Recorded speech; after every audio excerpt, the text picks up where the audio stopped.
Assalamualaikum warahmatullahi wabarakatuh. Perkenalkan, nama saya Intan Pandini dari kelompok 1. Nah, jadi di sini saya akan melakukan penentuan kualitas air dan tanah dengan cara melakukan perhitungan pH terhadap air dan tanah tersebut. Selamat menyaksikan. Jadi, cara melakukan pengukuran pH terhadap air tersebut yaitu dengan cara memasukkan kertas lakmus tersebut kepada air, lalu mendiamkannya selama 1 menit sambil mengamati perubahan yang terjadi.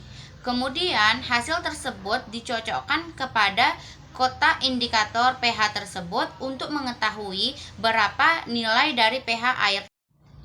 Melakukan pengukuran terhadap pH tanah yaitu dengan cara mengambil sampel tanah lalu dicampurkannya dengan air Aquades dengan perbandingan 1:1, kemudian dicampur hingga homogen dan didiamkan beberapa menit hingga tanah mengendap. Setelah itu dimasukkan kertas lakmus kepada larutan tersebut lalu didiamkan selama beberapa menit, lalu dicocokkan dengan kotak pH atau warna pada kotak pH indikator tersebut untuk mengetahui berapa pH dari tanah tersebut. Mengukur pH air dengan meter pH atau soil pH yaitu dengan cara mencelupkan alat tersebut ke dalam air lalu mengamati berapa nilai pH yang didapat dari alat tersebut. Melakukan pengukuran pH pada tanah menggunakan soil pH atau pH meter dapat dilakukan dengan cara mencelupkan alat tersebut lalu mengamati berapa nilai pH yang didapat dari alat tersebut.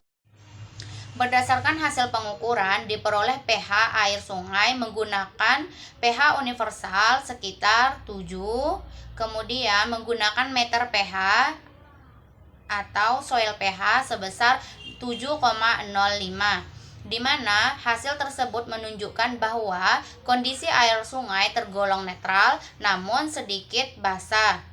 Namun kondisi tersebut masih terbilang optimal karena sebagian besar organisme perairan dapat hidup dengan baik dalam kondisi pH sekitar 6,5 sampai dengan 8,5.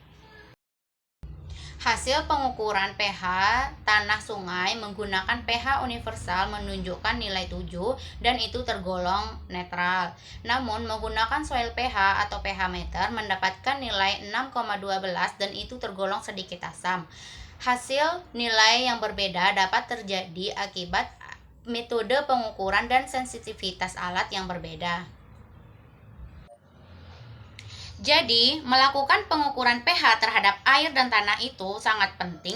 Kenapa? Karena pH air tanah itu merupakan indikator yang mencerminkan keadaan fisik, kimia, dan biologis dalam sistem perairan, di mana pH yang terlalu tinggi atau terlalu rendah dapat mempengaruhi pertumbuhan tanaman, mempengaruhi metabolisme tanaman, dan mempengaruhi ketersediaan unsur hara bagi tanaman. Sekian video dari saya, semoga bermanfaat. Terima kasih. Wassalamualaikum warahmatullahi wabarakatuh.